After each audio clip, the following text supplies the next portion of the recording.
Today's episode of the Federation's Finest podcast is brought to you by The House, the feature film, now streaming on Tubi. After a freak accident and a night out drinking leaves two of their friends dead, the lives of 6 teens are changed forever with the discovery of a mysterious revive serum that can bring one of their dead back to life, but only one. Now torn into multiple groups and fighting amongst each other, these teens must decide who they are, what they believe in, and what truly is the value of a life. Stream The House, directed by Miles Ross, now on Tubi for free, or head to thehousefeature.com or at thehousefeature on Instagram to learn more. That is thehousefeature.com or at thehousefeature on Instagram to learn more.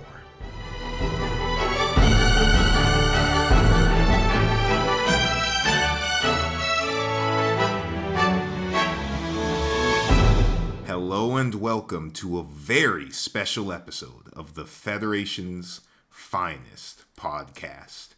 Dance, dance, this is the way they'd love if they knew misery loved me. I'm your host, Miles. I'm a filmmaker from Seattle, but I'm also a big mecha fan. I grew up on Gurren Lagann. I'm currently watching through Gal Geiger and Pad Labor with my brother, but I'm a die-hard Gundam fan at heart. With this show, I'm here to lead 3 Gundam newbies through the series and see if we can figure out what this giant robot thing is all about. We'll be covering this series in my own special order, emulating, but not quite following, the experience of watching the show on Toonami or the internet in the early 2000s. On today's episode, we're covering Mobile Suit Gundam episodes 36, 37, and 38, that is, of the American release, is always on Crunchyroll. If you want to watch along with us, you should go watch those. Boys, there's a reason I said this is very special. Who do I got with me to enjoy the event? Well, sure as God's got sandals, it's Tom, a filmmaker from Alaska. And so many abridged options in this collection, man. I could not stop. We have a very, very interesting selection of episodes today. And that's your local retired space cowboy Leo here. Yeah, some interesting batch of episodes. One of said Gundam newbies, although I have at this point, if you don't already know, have seen, what is this? All of the shows that we've talked about here, as well as Iron-Blooded Orphans and Gundam 00. I will say I watched the first episode of Gundam Seed. The art is cool. I nearly fell asleep. Yeah, that's about what I hear from a lot of people. Some people love it, though. So we'll see if I get into that, but don't hold your breath, folks. I didn't. And it's me, just Kenny. Kind of familiar with the series, going into it, but never started it fully. Watch a lot of the side shows and whatnot. And yeah, I think we're nearing the end, but we're definitely leaning now into the Newtype stuff, jargon stuff. So, indeed, Spidey sense. Hey, I'm still on Spidey sense and Acid Windows Movie Player. Hell yeah. I'm still in Florida. I'm still on side 6, so new. We'll get back to the old sexy mic real soon. Hey guys, this is going to be a Revelations heavy episode, both in universe and out of universe. Just a heads up, there's a lot to cover, so let's just jump in straight to episode 36, which is titled The Duel in Texas. We're back to Texas colony. Have we ever been here before? Have we not? Who knows? Who wants to take it yes, over? Yes, we have, technically. Non-canonically. Yeah. Mm-hmm. Head canonically. So kind of. Yeah, we open up with like at 1:30 of a nice montage of Slegger getting jetted out into space in our recap. Good times, good memories. And then we have a bit of Geary and me and like, Dozo lost. Yeah, it was fucking Dozo, of course. Yeah. Okay. Way to stand behind your brother, man. But then we get of he's gonna hold the line at Abawa Cool, whatever that is. Abawa Q, another massive asteroid space base. Oh, good. Another one. Another rock. Another rock. Is this going to turn into Space Base of the Week now? Who Oh knows? no. Who knows? But yeah, Bright's asleep on the bridge, so there's Yeah, that. everything's calm for once. Yeah. How's the war going, by the way? Who's winning? I'd say the Federation. Yeah, Definitely Federation. Federation just turned it around pretty yeah. solidly. Yeah. Considering the solid defense of Jaburo and now taking Solomon, yeah. I mean, losing 5 battleships to the Red Comet did them, did a Okay, number that's on old them. news. But they've come back post Jaburo and Odessa. He might have survived a car explosion. He doesn't get to survive a space station explosion. Get fucked, Dozel. Didn't he get cored like everyone Amuro fights? Yeah, I think so. think he got This man blown just up. out here coring Xeon like apples. Yeah, so if we talk strategy, Amuro's main thing seems to be, in other Gundam pilots who have their own, is he figured out, oh, these things have a core, blast that, stab that, back away, instant death, and that's how I'm going to fight everything. So, if it works. War crimes everywhere. Absolutely should and seems to be in universe is a war crime. Only on Earth. If it's in space, not. Man, that Antarctic treaty is looking a whole lot like the agreement of Nicaea. Spoiler alerts. That's fucking useless. Yeah. This is coming from a country that has missiles whose targeting bias is the cockpit, Yeah. but Yeehaw. Yeehaw. What else is happening here? we get a little bit of Amuro realizing it's been a minute since he talked to Frau, and I feel like we gave her extra long eyelashes for a couple frames just to emphasize that Amuro might be realizing women exist and Frau is in fact A woman. female of the species. What's funny is I was gonna notice that. I thought it would be weird if I pointed out she does look like a little yassified here, and good for her. But Yeah, I think bit. he's like, oh man, I did kind of have the cool childhood friend thing. It's really bad. I was horrible to her in front of Rambaral, and Yeah, just completely fumbled that at almost every given opportunity. yeah. But And don't worry, actively destroyed that. at the very least, they are very good friends here. Their friendship is much better than it was back on Side 7 on the military base. He's not running away from her or ignoring her. They mutually respect each other, even if romantic feelings are over. yeah. Say, Tom? Just that, don't worry, because she thinks he's a real strong soldier. I do want to point out, Amuro is the only one who has acknowledged so far how many jobs she does. She does a lot, bro. That's true. She does a lot of jobs. Yeah. She ain't no bridge bunny. No. But Bright's awake now, and there's a lot of debris in the Texas zone. I wonder if we're going to mention that a bunch. It's just a lot. Which I did find it funny that, Texas, the most American state, is just littered with crap. Yeah. Well, there's no one there. Well, so let's pretend the Origins There's canon. There's a couple ranch hands. Let's pretend Fair. the Origins canon for a sec. I forget what side Texas was in. I don't think it's an I think independent. Wasn't it side 4? not side 6? Yeah, I don't Side know. 5? 5. Question mark? 1, 5, and 4 are kind of destroyed right now. That's fine. Side 5. What's Australia? Yeah, it's from side 5. Thank you, Kenny. If we're pretending that the Origin is 100% canon, it seems like since in the 9 months, 12 months since we last saw it, in Sayla and left there, things haven't been going so hot. I don't think the Aznables are still there, guys. Well, no, I don't think it helps when a giant passenger ship blows up right outside of your port, Yeah. right? Yeah, that is what happened. Probably not the best. But judging by the name and what we see later, Char is waiting for a new mobile armor. Yeah. They're arriving, so they get to Texas first in the Zanzibar. And his girl But there's lives with Xeon. him. Yeah, Lala is with him. Yeah. True. I don't really think there's a moment where they aren't together. Oh, they're sewed the- at the hip Bad. right now. Yeah. Yeah. Do you Like, he's guys? using her like a regular old rogue trader does with their, quote unquote sanctioned psyker. Do you guys? Do you guys think Lala like existed early on in like the show's production Bible, or do you think she was planned, or do you think she's like a late addition? I think she's kind of. Well, we saw. Did we really see her before? Like, I know we saw her in Origins. Yeah. But Oh yeah. Origins is later, but I mean, like back, like in this, Yeah. we haven't really seen her. They do not mention her or anything with the Flanagan Institute before a few episodes ago, if I'm correct. Yeah. I'd hope you're correct. You're the one running this shit.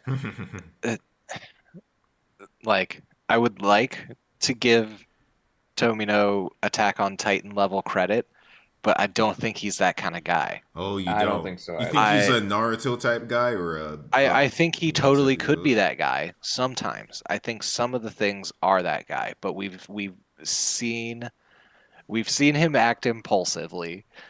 We've seen him struggle with the production realities of getting his story made. So I think that at sometimes he does have Attack on Titan level. I seeded this in the first 10 seconds and nobody noticed. Mwahaha. But I think he also has walk in, throw his backpack in the corner, roll some dice, and be like, "Guys, I have a new character." Like, You I think he is little also that guy. redhead Irish girl or any of the other one-off characters we met, Amuro's mom, were just kind of a spur of the moment. We got to write something for the week type deals. No, or he just came up with something that was like, "I want to tell a story about this," and they're like, "All right, do an episode." All right, Leo, Kenny, any thoughts? Is he a grand planner, or is he like friggin' Araki, the JoJo guy, who's like, yeah, I just make this up as I'm going? I kind of gotta agree with Tom. As much as I would love to give him that AOT level foreshadowing, I don't think it's quite that deep. I think it's something they kind of wrote in like a little bit early on, like just to kind of test the waters, and then they they dropped in the line with Flanagan Institute and Lala, and then they were like, oh, we got responses from that. Let's run with this idea. Okay. I'd say Lala was probably made on the spot, but I feel like the new type stuff was early on, like really early Yeah. on. Yeah. That's my vibe as well. Okay. All right, At let's. the same time, the swan scene seemed very planned for whatever reason. Oh, you don't think He had that one in the back pocket. Prince D. That was a D1 plan. Okay. I do want to point something out that I found hilarious. When Bright calls all hands to combat, the screen has 4 panels. On them, I can assume is Kai, probably like someone not Hayato, but someone in a gunner position. The gun cannon, the red Blastoise one, and the 4th panel. Can anyone guess who's important enough to an all hands combat maneuver Is it to be on the Kika? 4th panel? I don't know. It is Kika and the Brats. Hey, they got locked them down. Honestly, they are probably essential, like running supplies all over the ship. Oh, I'm sure that he put them to Like work. they probably know that ship better than anyone on board right now. Yeah. Like how to get from point A to point B quickly.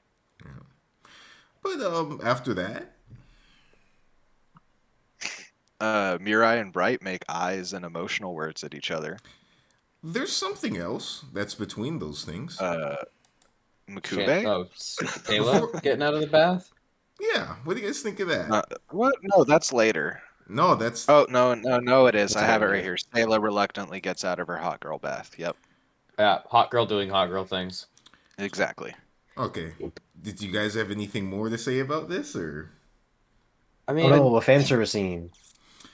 There. yeah. This one felt less fan servicey than the others. I Yeah. will say that. Yeah. It felt less awkward and More appropriate for the moment, and Yes. not so like awkwardly added in. but there was also no, like, at least to my recollection, no nudity. Not really. No, it's a more zoomed out shot of her getting out, and you don't really see anything outside of like the one line. But yeah, But it's also like if I'm gonna pick anyone on that ship who, in a moment of peace, is Wait. like, I'm gonna draw a bath, it's Sayla. well, I guess jingle the mean, keys for the audience. we do get a weird close up of her feet when she's getting out, but This is that's Tomino, not Tarantino. yeah, it's fair. It's true. Wrong T. I've been doing my LeBron James hype up here, guys. We have to pause the episode for a moment. There is a story that must be told. Kenny, you referred to this as a fan service scene. Mm-hmm. This is not a fan service scene. This is the fan service scene. Gentlemen, This one is and only. there is all the fanfics. a story to be told about this scene. Oh boy. All right, guys. So I'm going to tell you a story. This is going to take Why a is sec. this the first tangent we go on? I'm going to let you know this is going to be a crazy revelation. I have to say, to start off, the details of the story are 100% true. The events I'm about to tell you actually happened in 80s Japan. Their recorded history, reluctantly to the Gundam fan base. The outcome of what they caused, however, is disputed.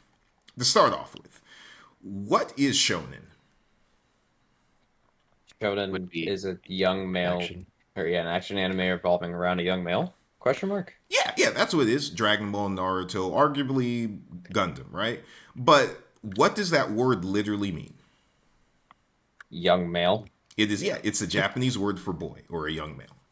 So, fast forward a little bit. In our real world, after this series ended, Mobile Suit Gundam, it was thought to have failed, but a trilogy of recompilation movies was edited together by Tomino and his team at Sunrise for a release from 1980 to 1982 with some new and redone material, new and reanimated scenes. We'll talk about that someday. We're not going to watch through that. It's a little droll and boring.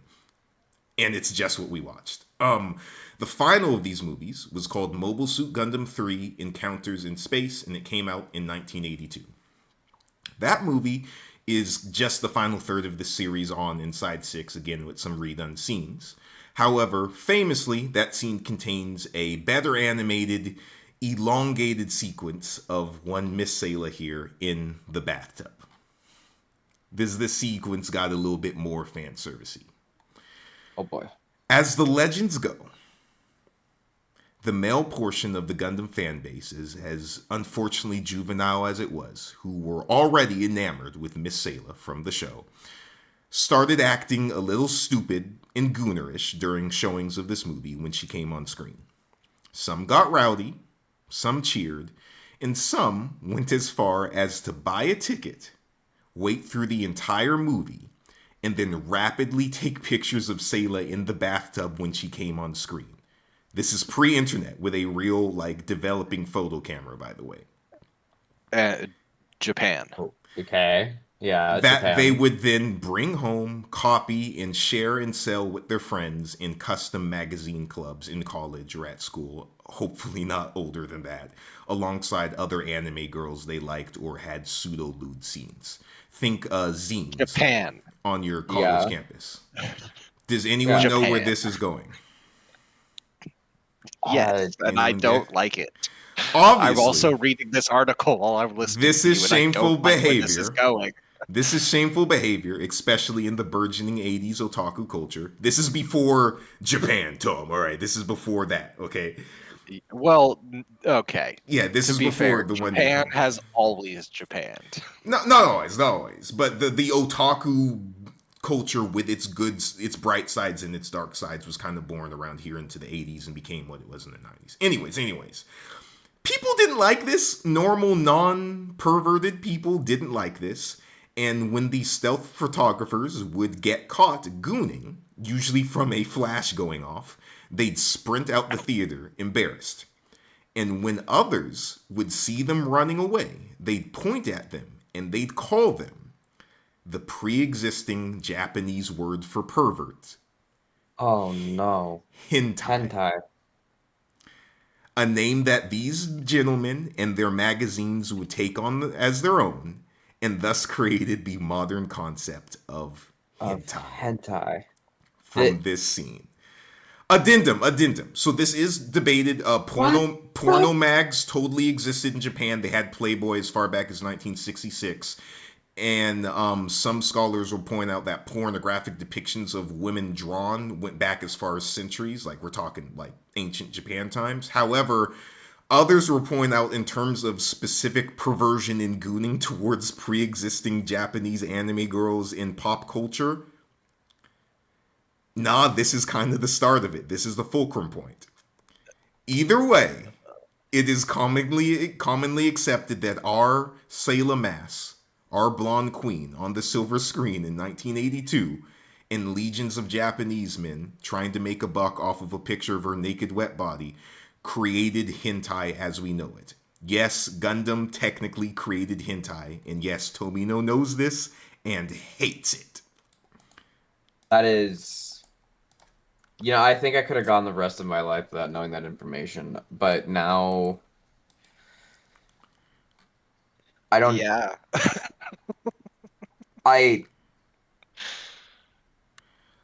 If We you need to be still bombed. don't Burned. believe me, here is, I'm not trying to be a pervert for this. I discovered this earlier and just had to share it. Here is her entry, Sayla Mass's entry from AnimeBathScenesWiki.com. That is a real place. I mean, anyone makes a wiki. Of of anything course, it's a nowadays, real so. place.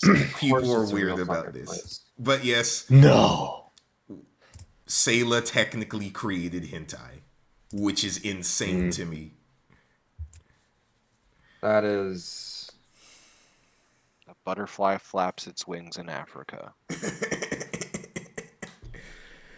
I just don't want want to to live on this planet anymore. restate. See- Porn did exist, but the culture of like gooning on friggin' in hentai or R34 to anime girls technically is derided back to these weirdo dudes taking pictures of Sayla Mass in the movie theater to the Gundam movies. See, Miles, this is what I'm saying. What I'm saying that like I don't think I would enjoy Gundam if I was watching it without you to provide all of this commentary and background to it. Okay. Like like I sure that, but like I am not engaging with it on the level that I'm like there's history to the, even if I don't like it, I have to respect the history and the community and all of this that has come up around it. And all of the like, it is interesting.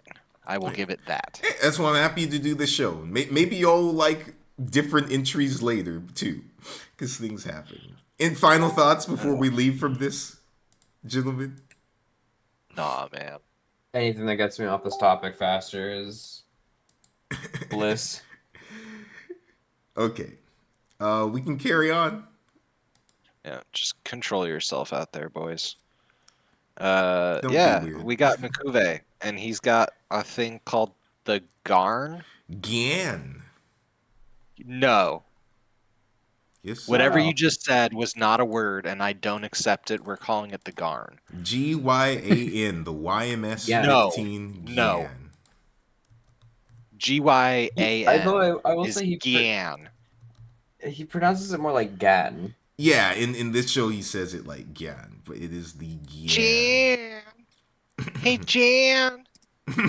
Jan. No, I'm calling it the Garn. It is the fencer suit we'll talk about. It's a literal knight. Yeah. it's a fucking literal knight. The shield's cool. Yeah, so we'll talk Sure. about it. The Gian Makuve's tombstone.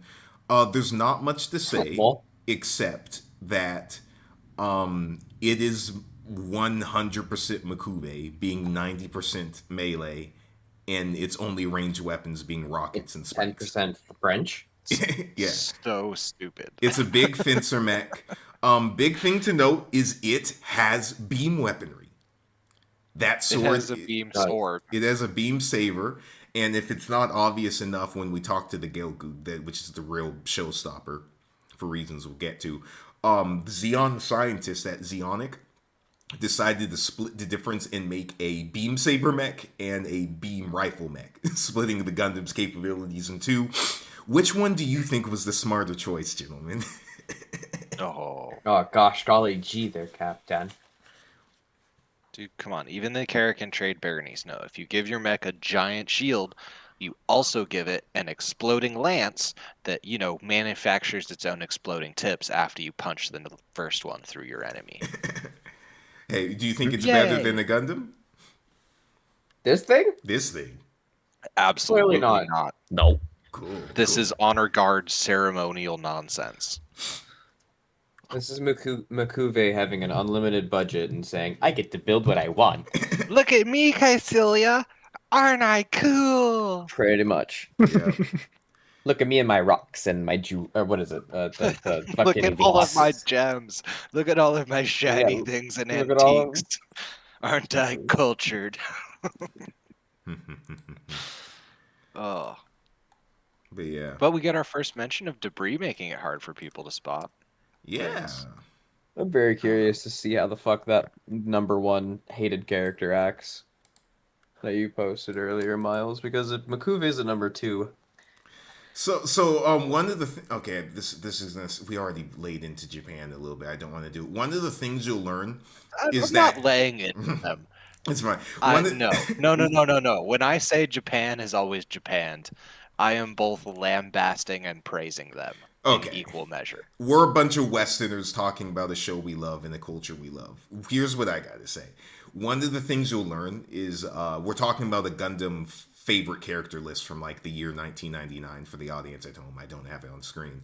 One of the things you'll learn looking at Japan is that if there's a character that the show wants you to hate, the audience will typically hate that character. There is no like, oh, here's a little unpopular goblin dude and then he becomes a fan favorite. If the character is supposed to be evil and uncharismatic, most Japanese otaku or fan base people will actually hate that character rather than love to hate them. For the case of Makuve, he's probably second on that list just because he's like a sniveling, detestable character. So he's the second most hated character. The #1 pick is a doozy, though. You know what else is a doozy? What? Getting kicked in the gooch so hard your reactor blows up. Yeah, that'll do it.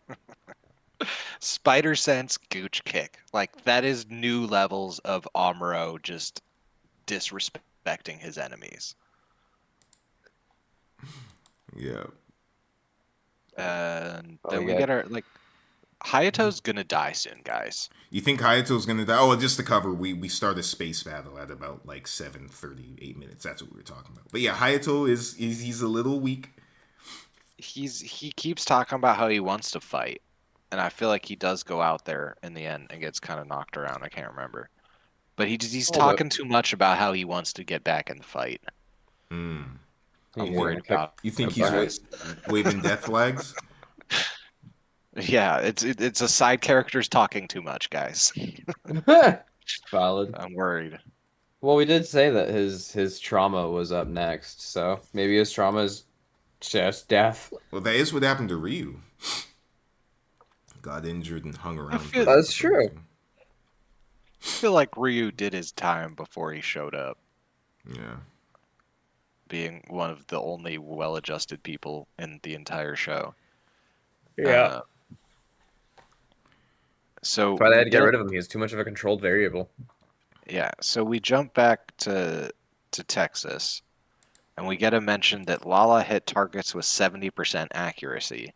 I mean, now we know, but at the time I was like, well, that's suspicious. Yeah, we're inside the That's colony weird. with Lala, Char, and who's this person beside And them? some old dude. I don't know if we name him. Would you or like not. to know his name?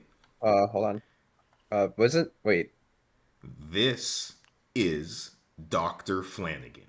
Yeah. Oh, okay. Never given a first name in all of Gundam, but this is What Dr. do you mean? Flanagan of the Flanagan Institute. Miles, I don't more- understand. You're saying his first name. Yeah. Doctor is the first name is More Dr. importantly- Flanagan. Yes. Guys, more importantly, Char is using a literal covered wagon. Yes, he is. And also, Where did- Dr. Flanagan's facial hair is stupid. Well, Tom, you're But asking where did he get the wagon? He pulled by the Asnables estate where he grew up. It's like, oh, here's a wagon and well-fed horses that have been kept here the entire time. Man, who would have known this was here? It's insane. See, that's the one he rode. I have a question. Do y'all think Amuro's a new type? Yes. Really? Really? Do you think Char is? No. I don't know. Mm-hmm. I'm like on the middle. I feel like more he's on a new type, but I can't tell yet. Okay. Okay. There's more to this question, but yeah, say your piece, though. What if we have two kinds of new types, essentially? One is much more enhancing the mind, and the other is enhancing the body. So the next Yeah. question I was about to ask is, what do you think Lala is? Can Char and Amuro do what she does? No. No. I think Amuro is close, and he might be able to. But I think Lala is unique right now. Say what you were Yeah. gonna say, and tell us. So sorry for cutting you off. You said there's two kinds. You think? Yeah. So in the sense that like Amuro, we get a lot of talk. I mean, I'm gonna jump around here, but we get a lot of talk of him, his reflexes, and how fast he's moving. And honestly, we've been in the depiction of him. He's cut now, guys. Like something is going on that he's just got an insane metabolism. His spider sense is going crazy. So whatever mind powers he has is some kind of hyper awareness, and then the ability to respond quick enough to act on that level of awareness. Char seems to have a similar level of that and would have more innately been able to do it from birth, judging by origins and just how cool he is being the Ubermensch. But that also might have just been like instruction from birth, and he just thinks it's inherent ability and not new type ability. Amuro seems to have come on more suddenly, like X gene unveiling kind of thing. Yeah. Lala seems much more like a seer, like a psychic in the more traditional sense. Her powers seem much more ethereal, and I would put them into the realm of like Jean Grey style telekinesis in the sense of like propel, like what is she is doing in the later episodes is like propelling energy, So if I had to like put finding this, energy and just chucking it at people, like If- speeding it up with her mind. if I had to put this in Overwatch terms, you'd say Lala is like a support. She's like Mercy. Yeah, Lala or is support. Anna. Amuro is like DPS. He's the Yes. And Char too. Do you think? Have we seen a tank? We'll get to him later. Do you think Challia Bull is a tank, or what? What do you think was up there? We can talk. Oh, yeah, I could say so. I don't know that we've seen. Do you think it's only two types of new types, or? I feel like, for me, I see it as like a spectrum, I guess I would say. Okay. I think Lala is Yeah. at the end of it. She's like, she Yeah. has it down. But Amuro is near the end of it, or like near where Lala is. And I could say like Chhallia, the one we meet later, is like probably knows about it, but like isn't super experienced unlike Lala and Amuro, who have like experienced it over and over and over at this point. Do you Or is more think- innate with those two. Okay, Innate? Do you here's think- another way to think about it. Mhm. Char has low levels of mana, but he has been instructed in the ways of spellcraft from birth. Challia Bull didn't know spellcraft, didn't know he had mana, but he has middling mana, and then he came upon something happened that allowed him to learn spellcraft, or he taught himself spell. He fumbled his way through it and had to figure out this new thing that he had. Okay. Lala has dick tons of mana. Char realized it and put her in the teach her the special black craft spellcraft school, Okay. so that now she can use it. So you think the Flanagan Institute is like Hogwarts? More like Alkali Lake from X-Men, Okay. but yeah. We'll move on from this, but before we do, I'm going to have you all roll a d20 for a history check, I need one of you to hit 16 or above, or else we're moving away from this. Can I roll a real die? Of Do you course. trust me? Of course, I trust you. Fuck, it's an 8. Got an 18. You got an 18? Or All right. Would you like a little bit of information here? Always. What'd you say you got, Kenny? Sorry. 4. 4. Okay. Okay, Leo hit it. So, little history thing. The Flanagan Institute is a Xeon institution. However, it is located on Side 6. I don't like that. Despite Side 6 being a interesting. neutral place where this man Flanagan is from, or at least where him and Lala, the reason Lala was on Side 6 from a few episodes before is because it is a Xeon-funded institute, but on Side 6. When did we stop kidnapping kids for the Spartan program? We stopped doing that? You think you're Cool. kidnapping children? No, I'm just... Okay. Do you think Lala just ended up there? Char found her at the brothel and then was like, hey, go here? Char was like, hey, that's some wild spidey sense you got. I've heard of these guys who are study people with weird spidey sense like that. Also, I'll feed you and protect you. She's like, okay, lunch is sounds fun. All right. Yeah. Okay, getting away from these thugs who are using me to count cards and cheat at roulette sounds great. I'd rather not get knifed if I give them a bad roll. Also, I would like some soup. Soup is Also, good. some soup. All right, well, that's all for now. We'll talk more about new types when we get to the next one. But The other bunch of bullshit. any more thoughts as we get to the scene? No, we got Lala's brainwaves resonating. She's The like, I Romero. wonder if there's someone like me out there. It's like, And she Well, says so that to I- Char, I- talking I- about I- Amuro. yeah, but she says, what was that? That tingling sensation just now, and then we crossfade to Amuro. Yeah. Like, hit me with a Bow, brick chicka, if you're bow. gonna be Bow, that bow, heavy-handed. bow. I was gonna save it for later, but I have to ask, what do you think makes someone a new type? Trauma. You think it's trauma? I think it activates your X gene. Just ask Ro. Yeah, I got. Lol. Yeah, I'd say it has to have something.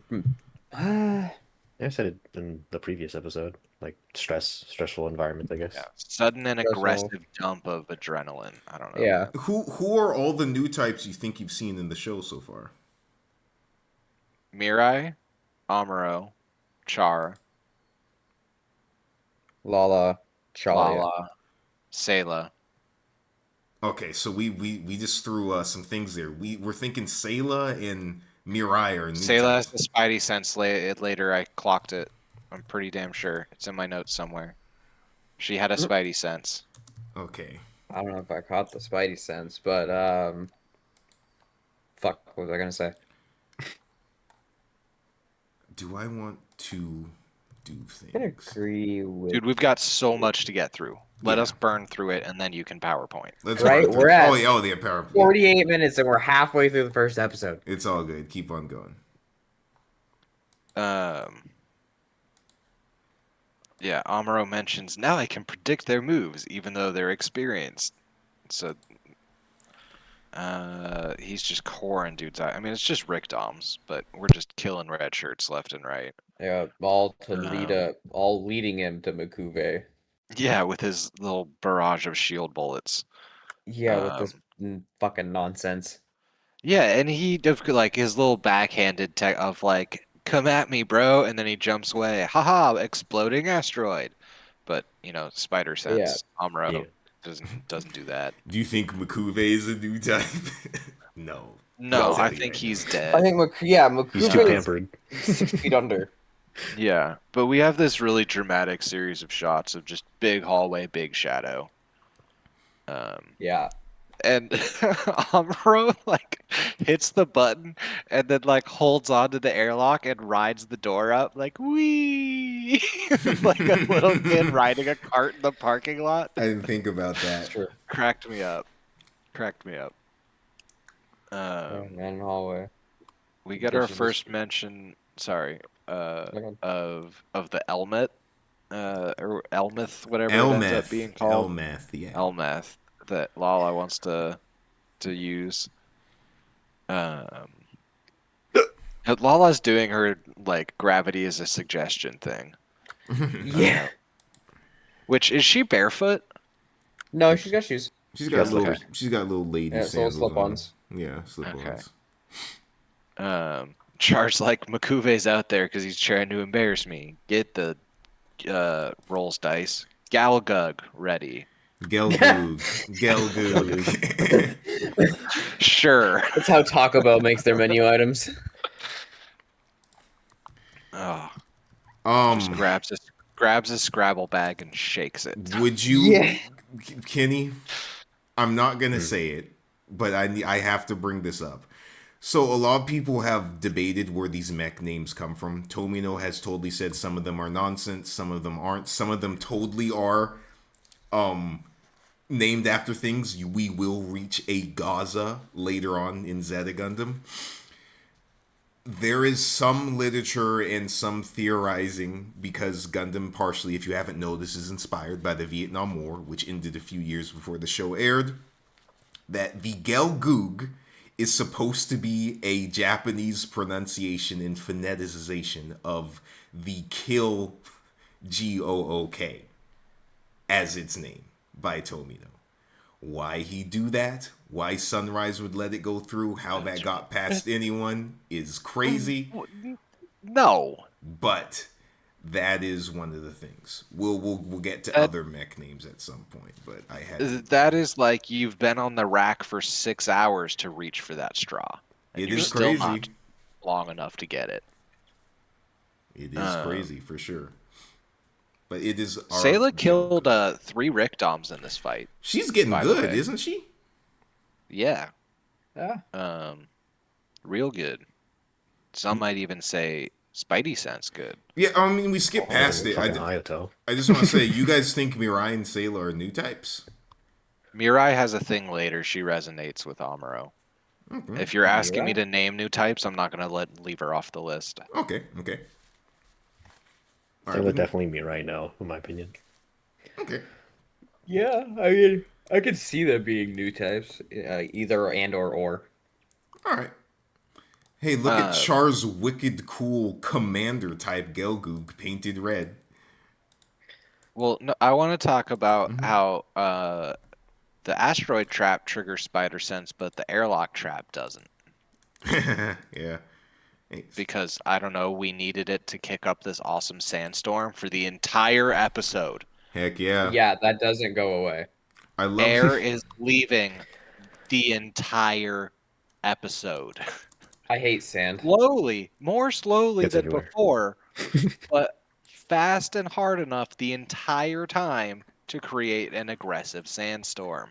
Yeah, Correct. I don't got an answer for you. I was gonna BS one for you. Nah, Look- man, it's plot convenience. Look at this cool shot of Amuro fighting the Gian at 1638 with his legs spread, jumping it. over the needles. I think that's cool.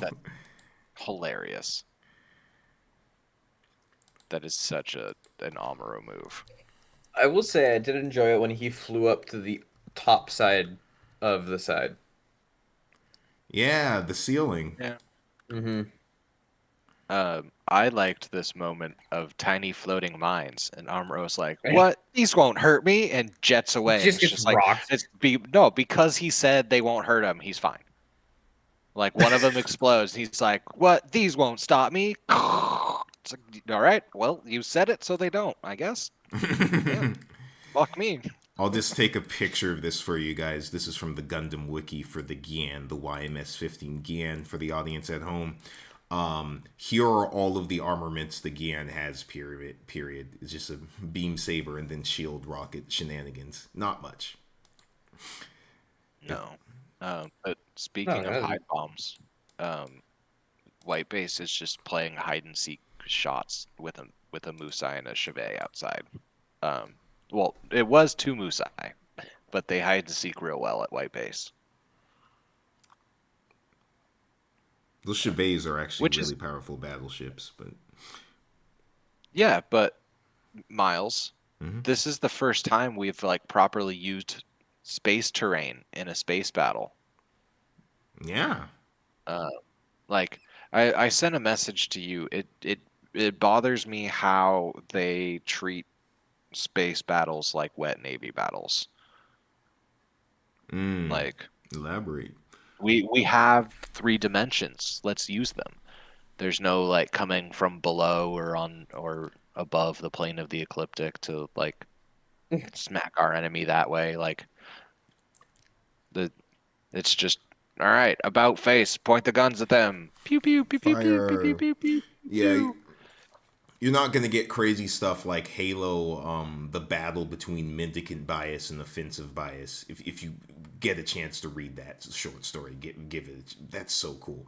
But yeah, they are a little planular and unoriginally naval inspired. I will give you that. Yeah, in First Gundam at least.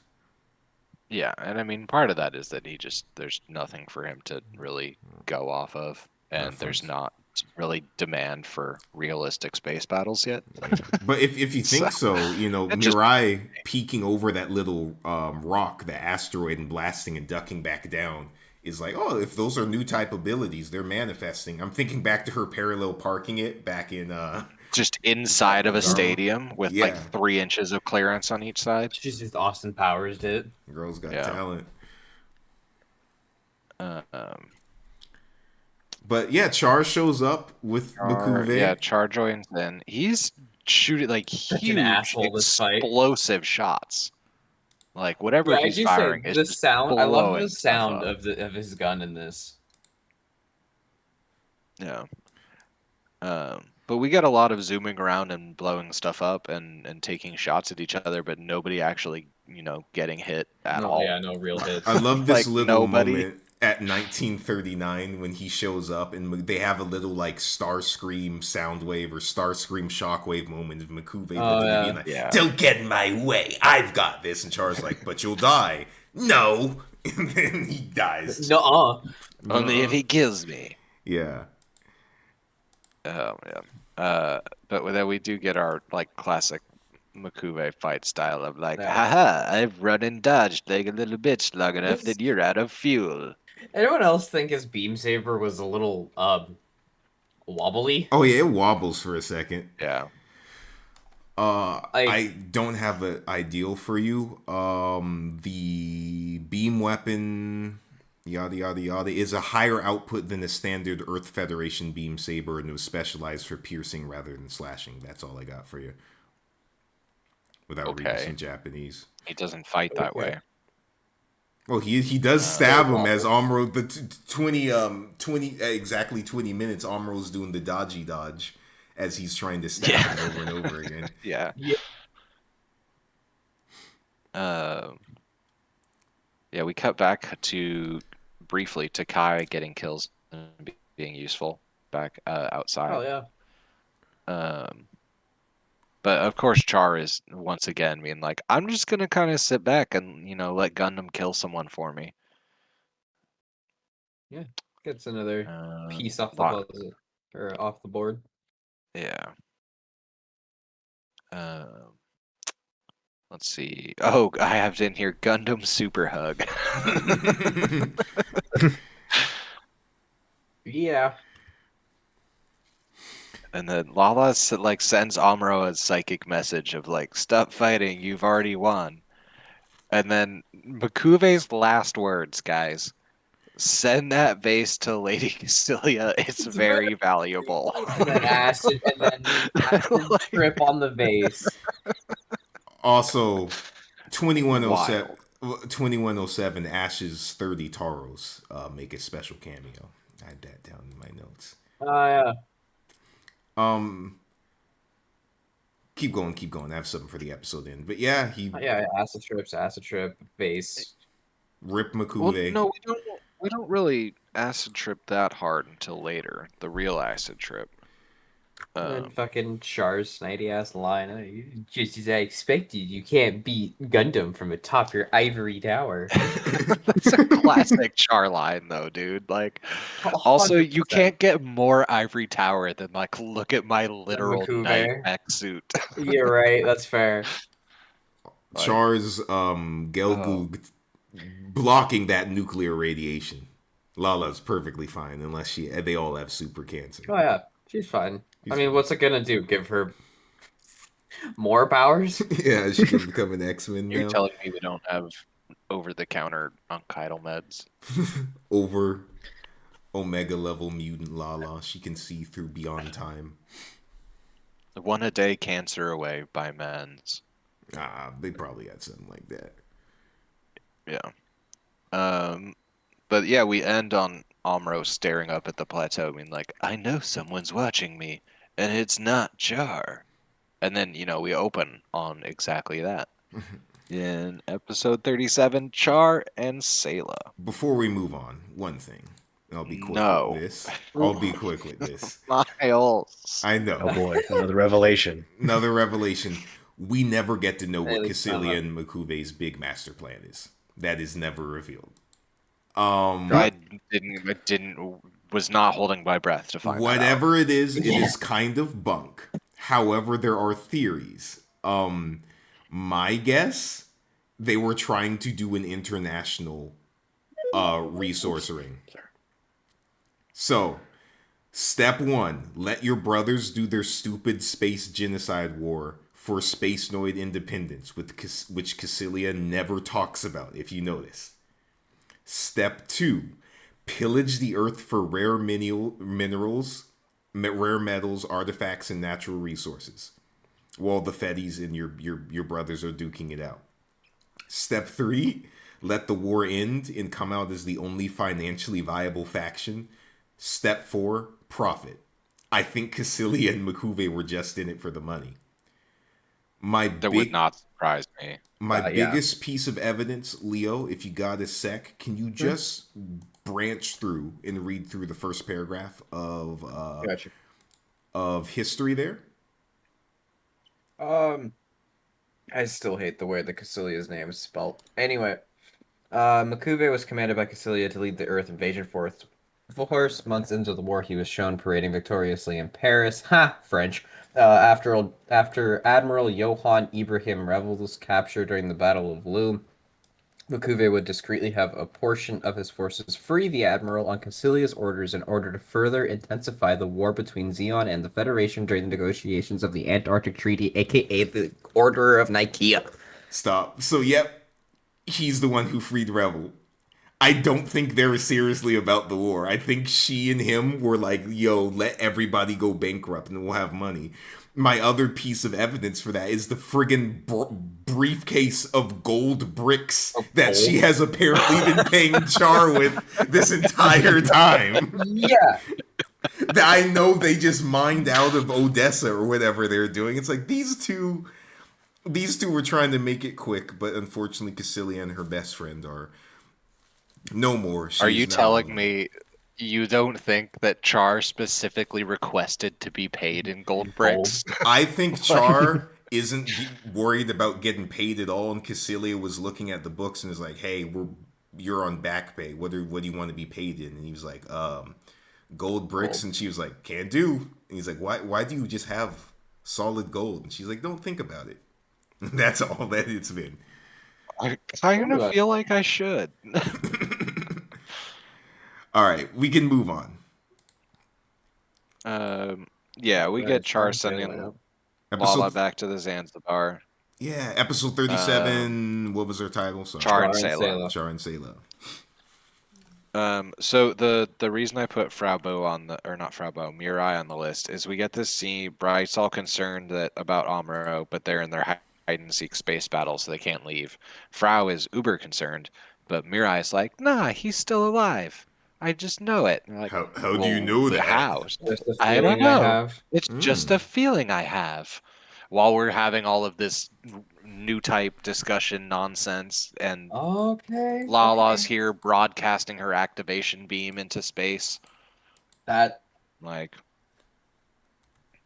I don't know, man. Maybe it's maybe it's radiation. Maybe Lala is the Maybe it's only new Maybelline. type, and the more time you spend around her, the more of a mutant you become. That Mm. I can You get understand. close enough to her, and the signal from her brain hits your little receiver, and it goes, "Wow!" Superpowers activated. Hey, you But leave my little now- receiver out of this. Yeah, my little receiver. Question though, Challia Bull is also referred to as the new type. That's actually the name of the next episode. So do you think Yeah, there I are mean, that's true what new types happens and when- false new types? No, I think he went out to Jupiter and encountered a space squid or something that did the same thing. I don't know, man. Yeah, it's very interesting. Fascinating. I really want to put money on space squid. I just I'm gonna save Challia for the next episode. Yeah, yeah. Hey, Amuro v Char round. What is Okay, this? 9 results. Who won? Who lost? And what do you think? What's our consensus, I boys? think I gotta give it to Amuro.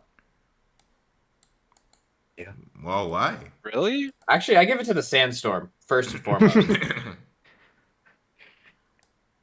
I don't give this one to Amuro at all. Really? Ooh, we I gotta mean, get I'm to a looking at my consensus. notes right now.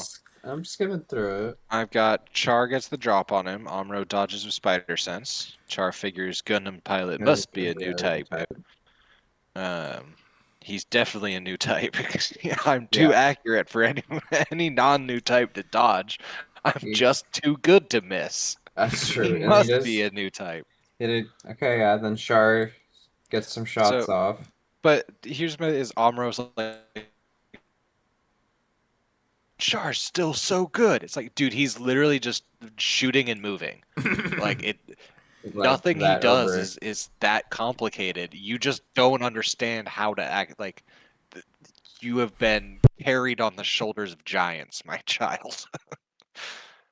Like I feel like Gundam carried Amuro just long enough for him to develop these abilities, and now he's outgrown Gundam, and he feels like he's Hold too on. old for We it. get into the latter Oh. half of the fight here, and then Amuro gets this drop on Char and gets his beam saber off a couple times, and Char does dramatically go, "Oh no," before having to Yeah, switch to melee It's a combat. sword fight again. wait, yeah. Just a lot of And then- Char stabbing and Amuro rolling on the ground. Amuro's maneuverability is impressive. I'll say that.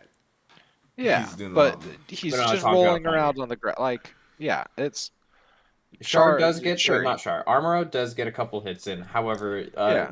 Red. Sorry, what was the shake of the die? Gelgoog. Gelgoog. Is too powerful, and Char has gotten too many hits on Amuro's power source for Char to be for Amuro to pursue. Yeah, Amuro's actually just out of when I juice in initially his watched defense. this, I saw Char backing off as, oh hey, Amuro kind of got him there, but with closer inspection, give it to Char. Okay, Kenny. yeah, and then we get the I'm still dummy with Amuro here. explosion as he runs. Your team Amuro won this. Yeah. Okay. Okay. Well, are we able to come to a consensus? We need one. Well, I'm assuming those two want Char, so it's fine. Okay. I'm gonna put close. Yeah, no, it was a close fight. Mm-hmm. Close. Like this one definitely goes to the judges. This was not a Yeah, this was it wasn't like the other ones where it was like very obvious. Like what was it? Like in the very first couple fights, obviously Char well, just whoops the Gundam's last butt. time they fought too. Amuro just worked him. Yeah, but yeah, like you see when Amuro does get his hits in with the beam saber, it doesn't even really do anything. Like it looks like it affects him, but it doesn't actually make any marks on the Gelgoog. You know, this might actually be the closest. Like, I'll change. I'll give this one a draw, Miles. You're gonna give this a tie? Okay. Give this a draw. I can give it a try. Oh, like I said, tie at the very, gives- like I tie said at the gives very an beginning, option. the winner is the Sandstorm. All right. Well, what do you feel, Kenny?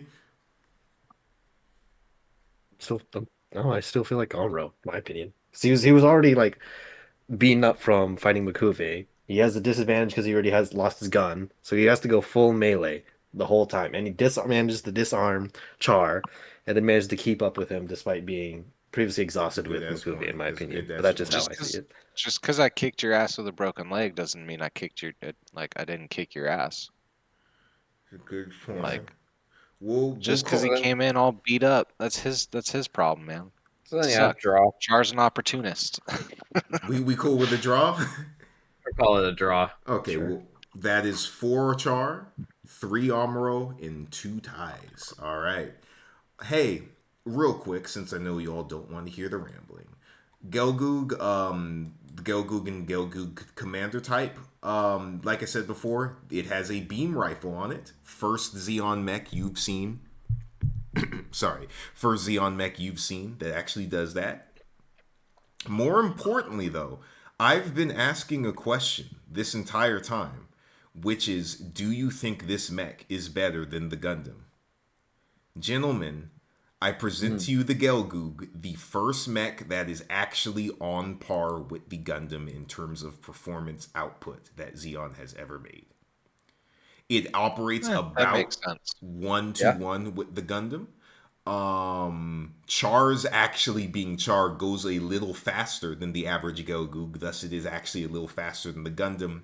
I'd give it to the fact that he is kind of a new and a virgin at this thing, why he's not moving faster in it here. But despite its chunky look, that thing is a Xeon Gundam. Certainly not the Gian. It wasn't. By just a note here, Xeon is only getting this machinery here at the tail end of the war, and these Gelgoogs are mass-produced machines. However, only about 738 of them were ever made during the 1-year war by Xeon, as opposed to the thousands of GMs and Zaku's that were made. Fascinating. Yeah.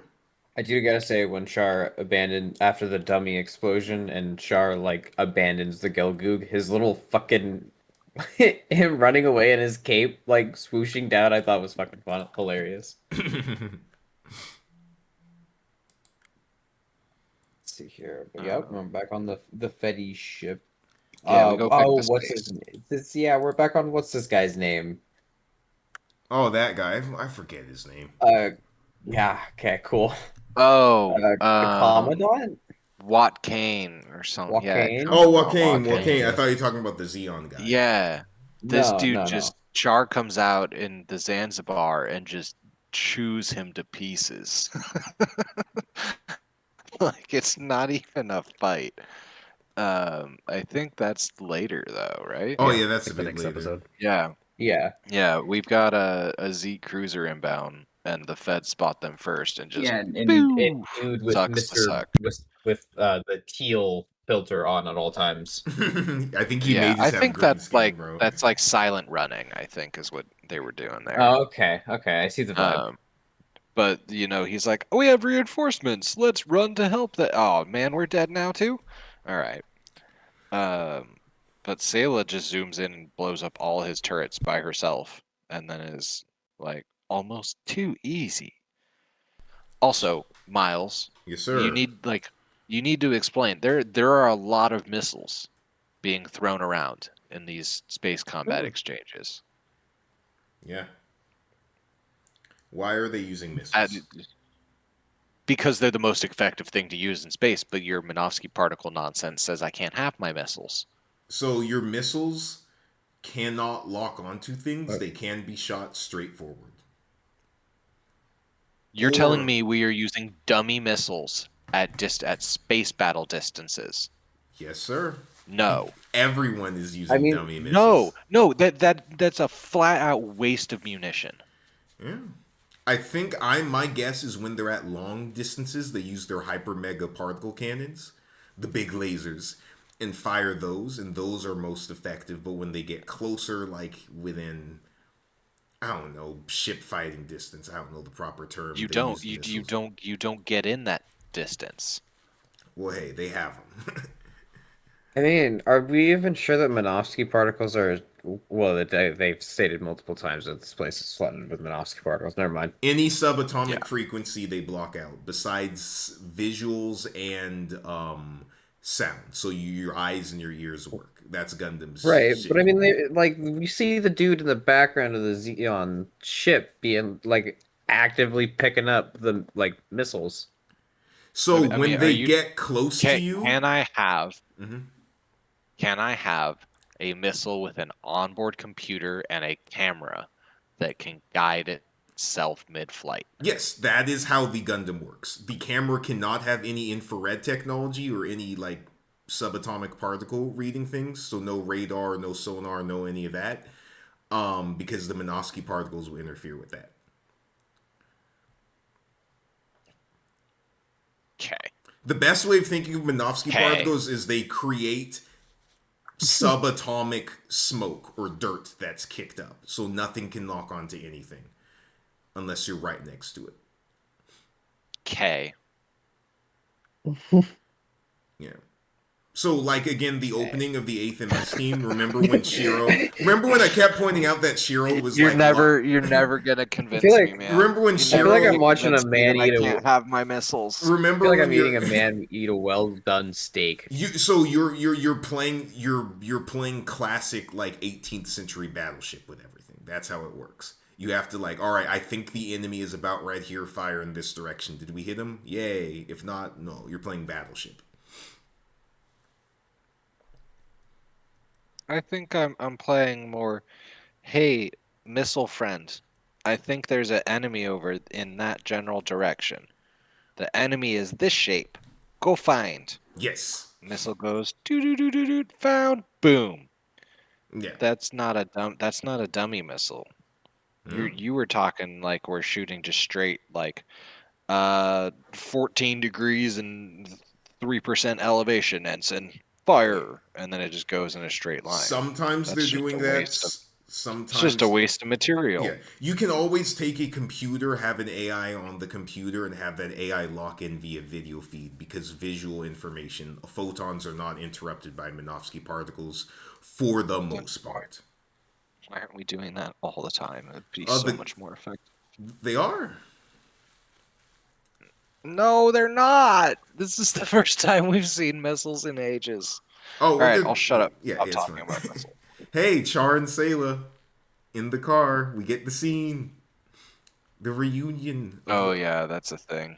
Yeah. But first, Frau Bo is falling asleep at her radio. Yeah, poor Just girl wanted needs to some mention. rest. Poor girl needs some rest. Char's like, girl, get you some rest. And she's like, no, I can do it. He's like, girl, get you some rest. She's like, okay.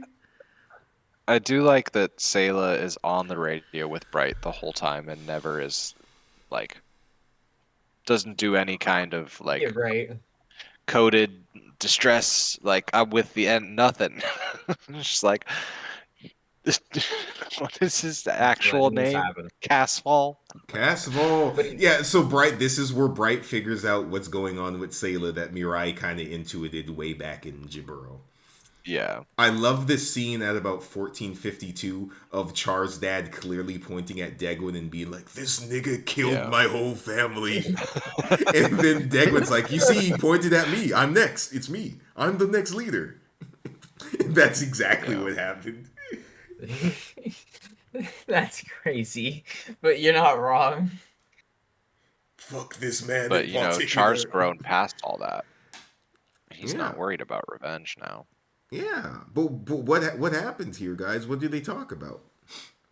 He's saying that new types are like why we can't have peace now because now we have new weapons and the weapons are people. The weapons are indeed people. And we get to see a little bit of the part of the origin that is real, which is them being raised by Jim Baral on Earth and their mom over there at the side, and the good times before Char became space terrorist man.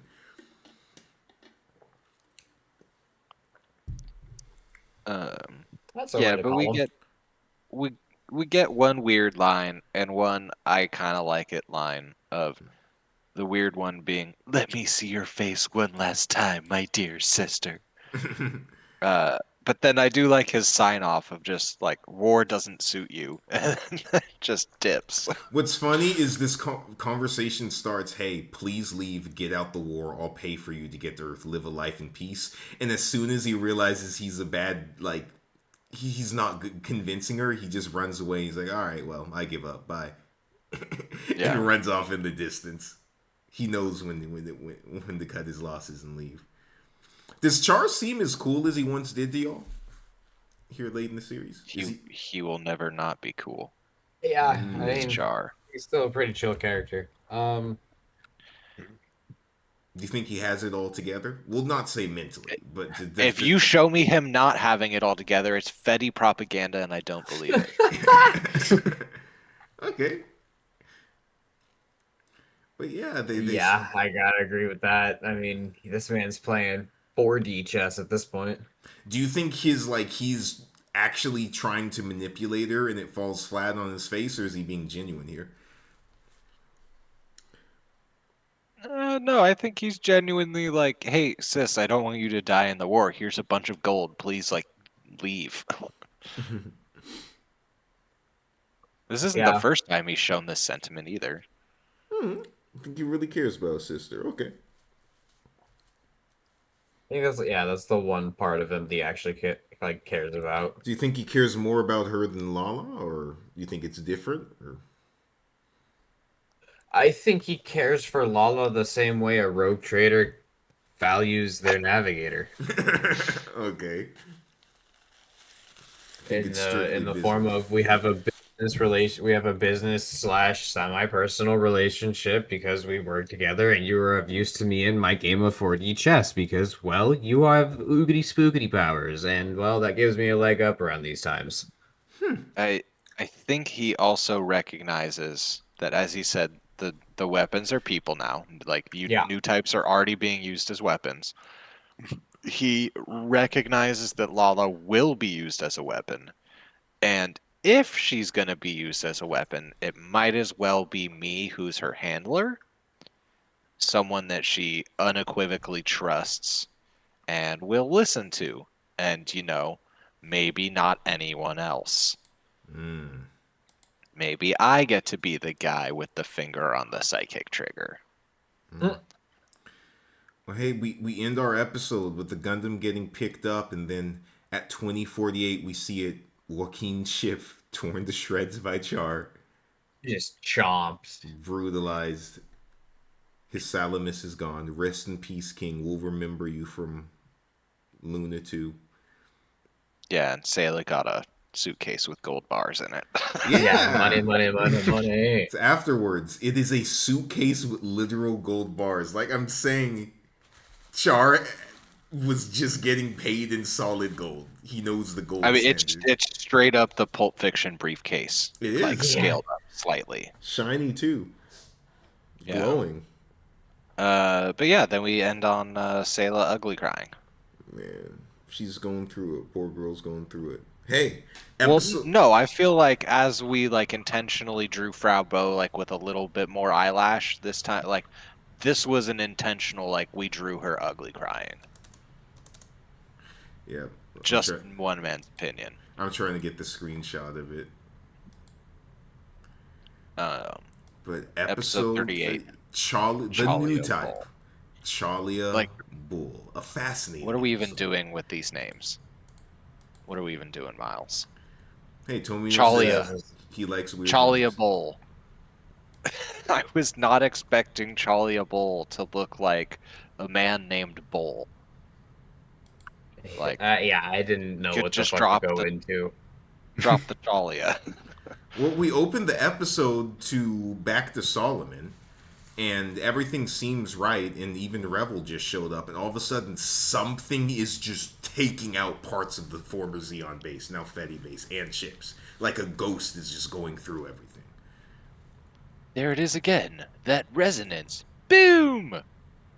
What do you guys think of this Elmith attack that we learned Lala's doing? It's a great new weapon, dude. What is happening? Is she shooting at him from a distance? Is she projecting? There's weird music playing? What's happening? I told you, I think she is accelerating chunks of particle, grabbing a chunk of space, the particles in that, and accelerating that.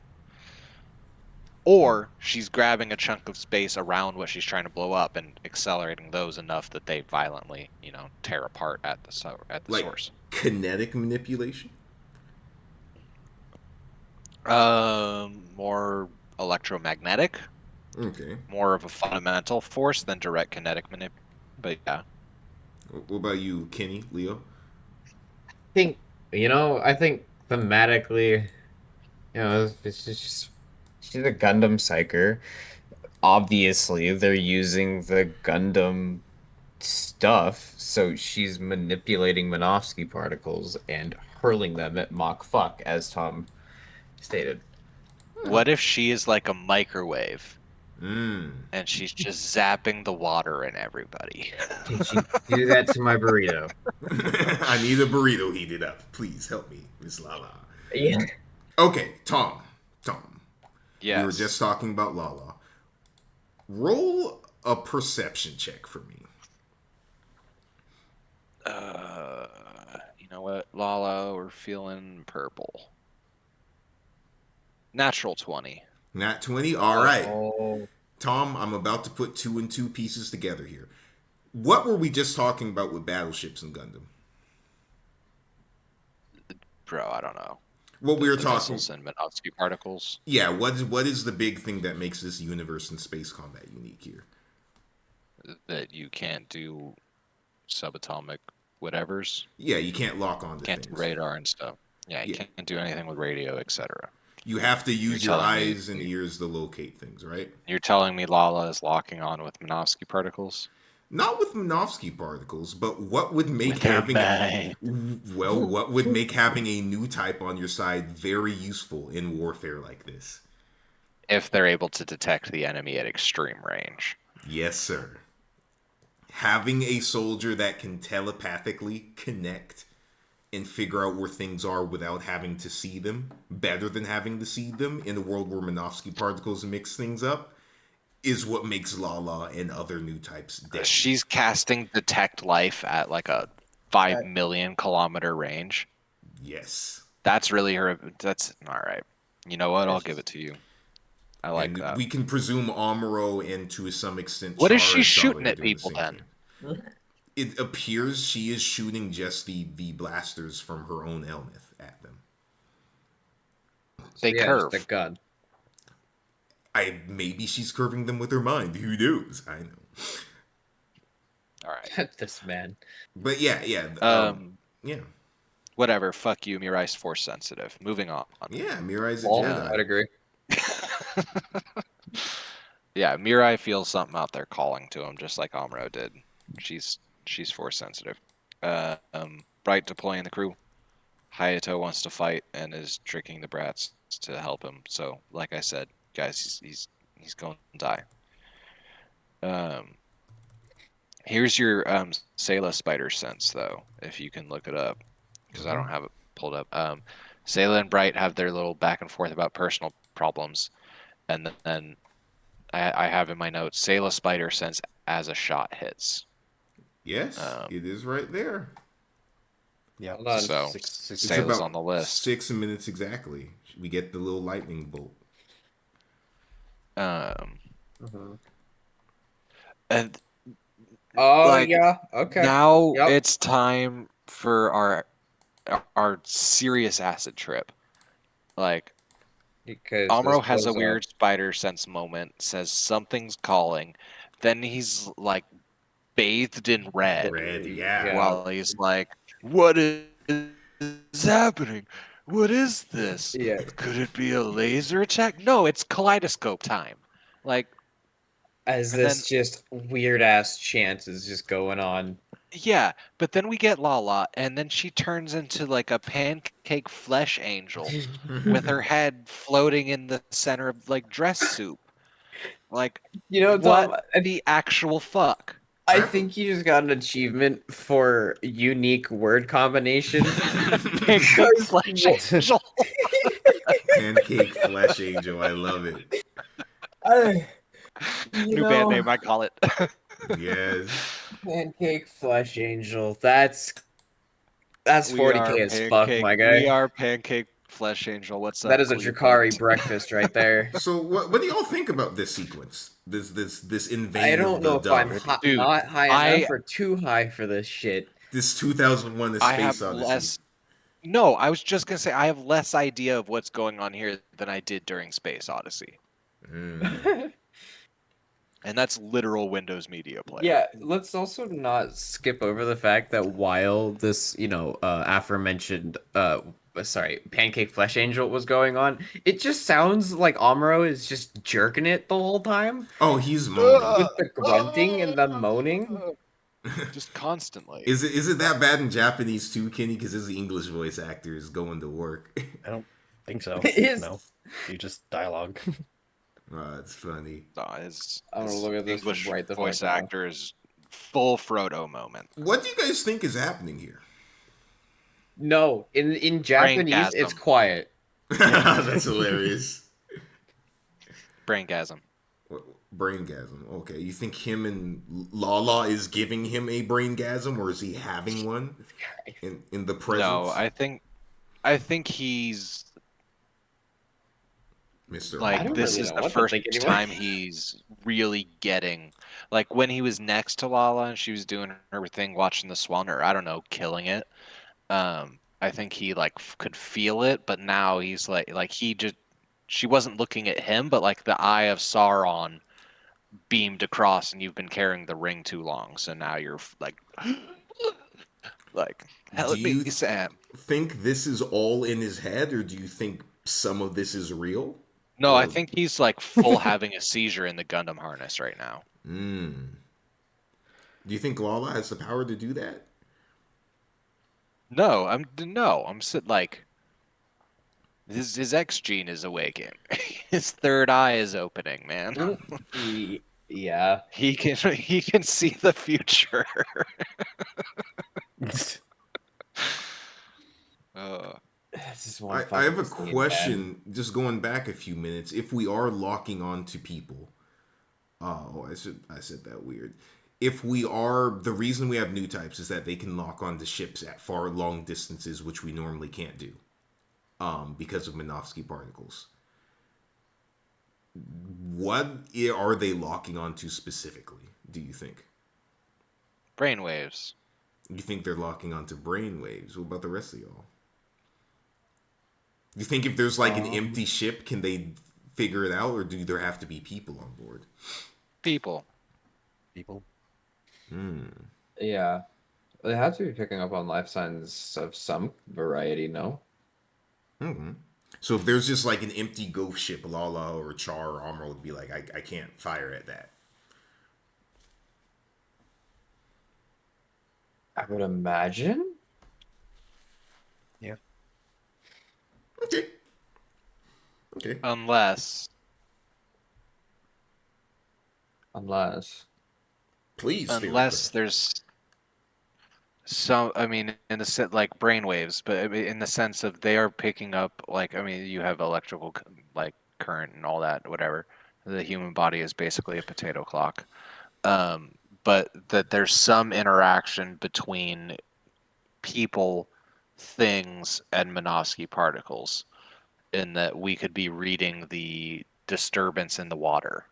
Like if you make a big splash, like I can feel that X amount of distance away with my mechanoreceptors. Do you think, because Catfish. Char's dad said nothing about Minovsky particles, neither did Jim Baral when we heard him maniacally ranting. No, about but Char's dad was into eugenics, so like do you think Yeah, there would be new types without Minovsky particles, or do you think they just are a thing that occurs in this world, or from being in space, or whatever?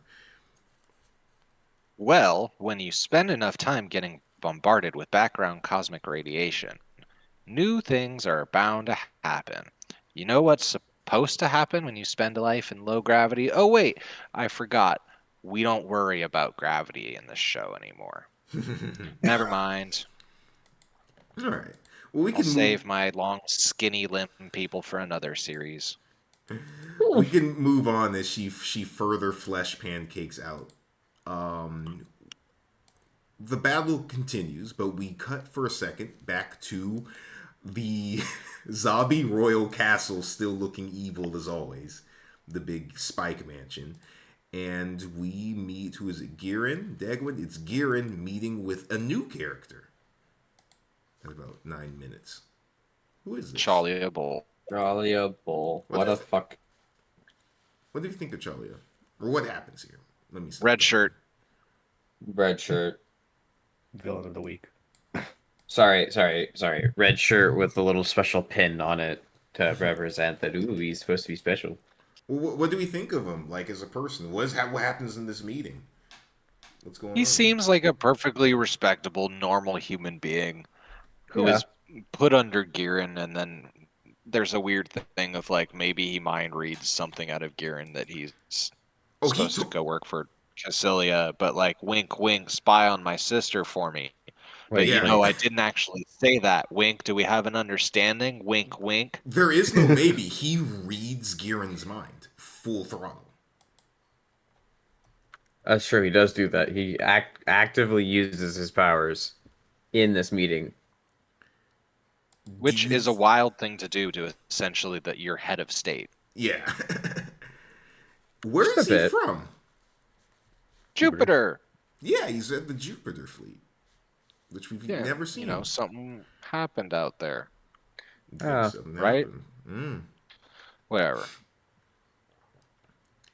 He's Something there. happened with Jupiter. She makes a point of having Challia makes Yeah. a point of having Bull replace Lala, and they're doing tests, and then commercial break. And did I hear this right?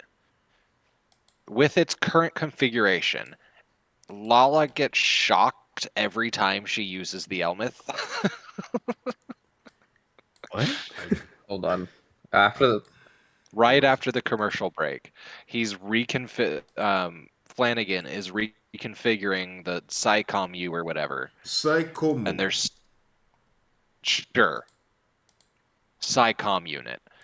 causes a major shock to her system. Yeah, Yeah, she appears to be Yeah. getting shocked. like A surge back. insane to me. So don't. Every time she uses it, it's like a shock collar. Yeah, she's getting shocked. Hey, I love it. That's great. Here's how you spell Psychomu. Don't go to that page. Don't look at anything there. What is Psychomu? See, Miles, that's exactly how I spelled it. But it's not one word. That would be an abbreviation for Psychic Communication Unit. Yeah. I am not calling it Psychomu. It is a Psycom unit. Is a Psychom unit. Oh, okay. Okay, now I'm understanding how this thing works. Okay. He told you not to click on it. I didn't click on that. I'm reading Did this in up. fact say don't click on it. Yeah. But yeah. Would you guys like to see something if you can be brave? Open up that What link. the fuck does that mean? Open up that link, scroll all the way down, and go to history and look at the picture on the right. Don't read any words if you can. We're on the Wikipedia page for Psychomu for the audience at home. Is this the child on an operating table picture? That is a shot we have seen. Where is that from? Is that the children of the disappearing Christmas? Yes, it is the children of the I'll try and find disappearing history. Christmas. Any thoughts on that? Miles? Mm-hmm. Miles, is there a child's brain inside of this mobile armor? That would be crazy. Oh my god. Miles? Are we I really wouldn't going think this that.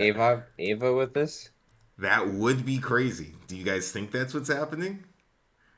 No. Miles? Sure, it kind of seems what you're alluding to here. I ain't saying Slice. nothing. I could be throwing out a red herring for you right now. No, I don't think so. You don't think so? Oh, okay. For me, no. I mean, that would kind of explain where the self-learning computer would be coming from. I hate this.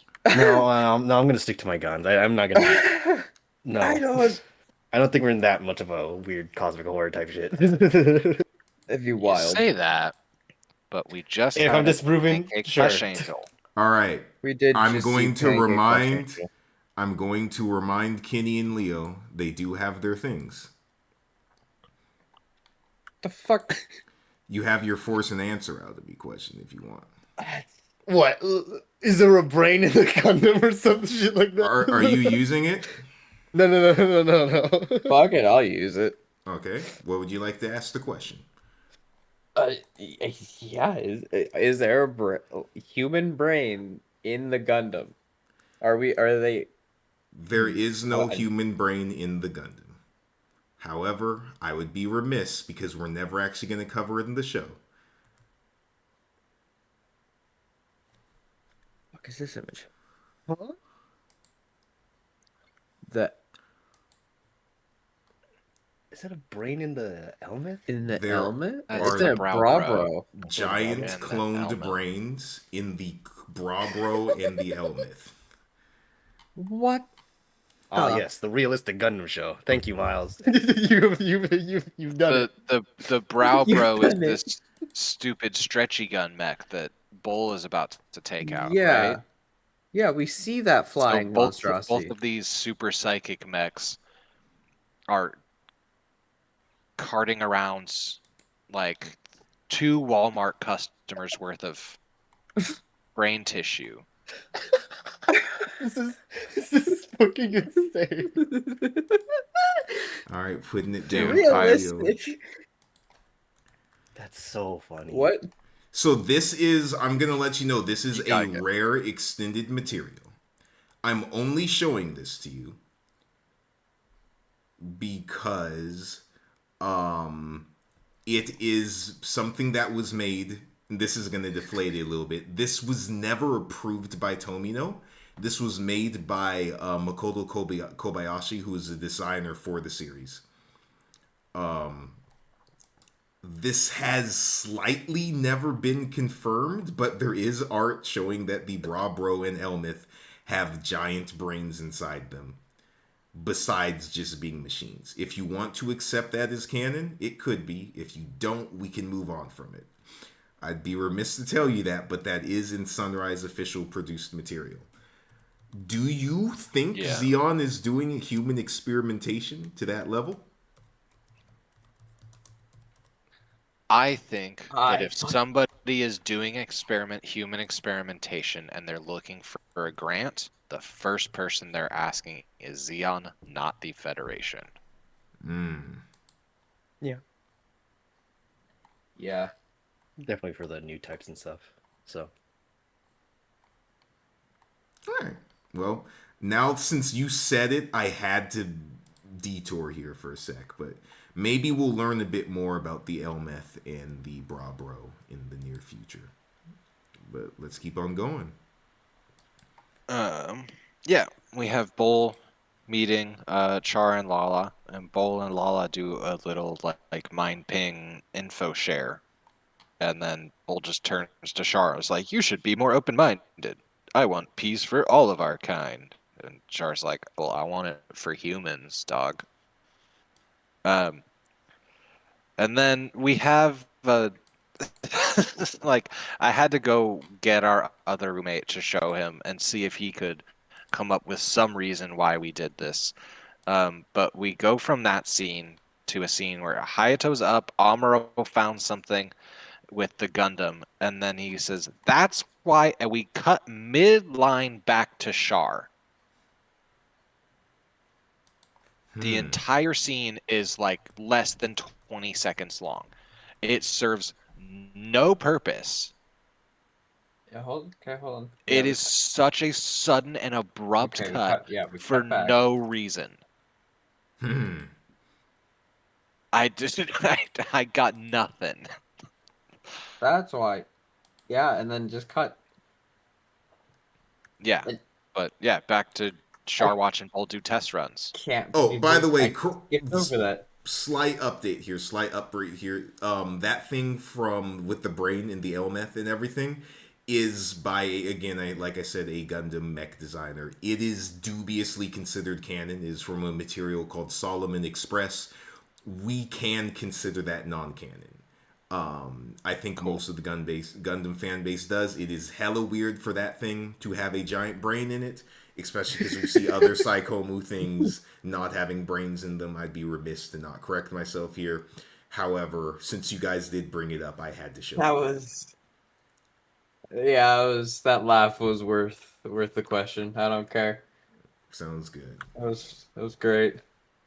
Yeah, we have another weird scene though of Sayla calling Bright to talk and revealing that she's Char's sister. It just felt weird. The dialogue felt strange, especially from Bright. But she's like, "Yeah, just give the gold to the crew. You know, just give Make it out to everyone everyone." rich. Yeah. But he's like, "I suppose I'll just treat you the same as I always have." It's like, all right, man. Do y'all Cool. think Bright is a good captain? Asking this. For Stop the third time. asking us This that. fucking question again. He's surely a good friend. Sure. There's nobody else on that ship who is gonna do a better job. How That's about true. that? He's yet to be replaced. So Okay, Yeah. but he's not a good captain, I'd say. He's fine. Okay. I will let you know we are going to be in ZZ Gundam asking this question because I really want to hear you guys' changing and evolving thoughts on this.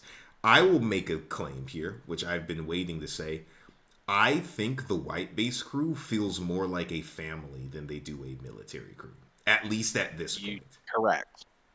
They're a family. They at this behave point. more like a family than a military crew as well. Yes.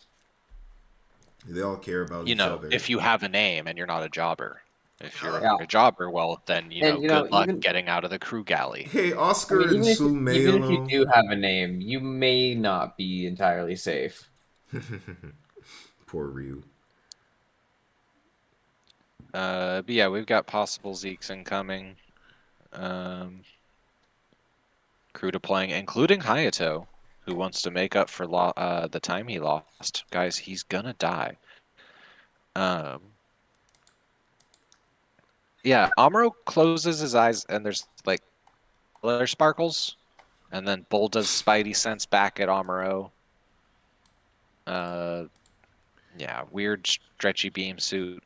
Yeah. We get a bunch of mentions of like Gundam's reacting too slowly. Yeah, so the Amuro brought it up. You brought it up a little later. The Gundam is being pushed to its limits right now. It is Yeah. not able to keep up with Amuro. If anything, maybe it is breaking down. Yeah. Yeah, it we've been building that up these last 2 episodes. Would be really cool if he had like a replacement Gundam somewhere he could use, but Oh yeah, no way. Like really conveniently right at the end of the season. That'll be awesome. To just show up with this great big new toy that we get to hype up over the off season so that then we can start this new series with this new toy I made and give it all these new modules over the course of this new season. Did I mention that we're probably going to be at peace between these 2 seasons or shows? Not seasons, different shows, because I'm going to give them different names. that would be cool, Tom, if this show did not come out in 1979 and the next show came out in 1985. But I digress. Hey, every time Amuro's like, yo, this thing is, I can't keep up with it, Challia is giving him a compliment too from his cockpit. He's like, whoa, that thing's hella fast. It's like they're both mutually complimenting each other's piloting here. Both of these machines are impressive. And the Brow Bros modular separating body is what the name for that system is. Sorry, no, it's wing twin mega particle guns can only be operated by a Newtype. So with Miss Simia, because they're stretchy. with Miss Simas Al Bakarov, his lady operator, and basically Scientist chick. Yeah, who we saw a few episodes prior. She did escape. She did. That's right. Yeah. There was an escape pod. She didn't get blown up. But half of it blew up. But with her handling movement, if I'm right, and him handling the twin particle guns, this thing is a menace. Yeah, but not so much of a menace that Amuro can't do this like white space mind search thing. And then there he is, and stabs him. That's what Amuro does. But he's got, does he have like laser sticky bomb or something? Like, I feel like he stuck something to him. It's in my notes that he stuck something to him. Whatever, Bull's dead. We got him. Challia Bull lasted one episode. Rip. Did you guys say he's the weakest new type we've encountered? Yes. And out of the case of these three, You think he's like Yeah. weaker than Yeah. Char even? Weaker than Mirai. Mm. Weaker he than died, so yeah, Yamcha. weaker than Char. Kika? Well, rest in peace Yeah. to Challia Bull. You seemed like a chill dude. If only you weren't fighting for the bad guys. Maybe in another world you could have thrived. Anyways, dear Really? Jesus. Really? anyways, we'll talk about that one day. I just had to G-Quex, share whatever the heck is going on with G-Quex. But hey, Amuro says that if he goes up against another new type in Gundam, it's gonna get wrecked. So there's that. Char has this whole weird thing of like, nah, let's not go out there and help. Let's let Bull rest in dignity and peace. You know, in the cold vacuum of space with all the other space trash. so Like- Lala surely hated that dude. Challia looks at her, and then there's a moment of them just like having a moment, and Char's like, "What's up?" And she's like, "She's hitting me with so much spiritual pressure. she is trying to fry my brain right now with her energy output." And then Yeah, but I she's like, think "Lala, that chill." like she has a moment of like, yo, he's not like he won't die for you like I will. yeah. Yeah. But do you think Char she's hated it? devoted. Was this a Char sending a guy out to die situation, or do you think he honestly respected this guy? I think it was Giran sending him out to die. Yeah, he's like he got caught between Giran and Challia. I think Yeah. Char's like, hey man, you probably didn't deserve to go out like that. Like, but I don't know. It was weird. More importantly, I don't think we translated correctly. Captain, you sound so omniscient. I don't think we're using that word correctly, guys. Either that, or it is a very literal translation from Japanese to the point it doesn't work for English localization. Yeah. But hey, we finish off our episode No, with Shaun of the Gundam. we get this line from Char though. Hmm? Referring to new types, quite possibly they are pathetic human mutations spawned by war. Why can't it be both? Mm. But yeah, Amuro's right. Gundam can't keep up with his ever-developing reflexes. End. Well, we're actually ending about 9 minutes short, which is perfect. That's what I rehearsed. That's what I planned, boys. It is time for the Guys, PowerPoint. he has a PowerPoint.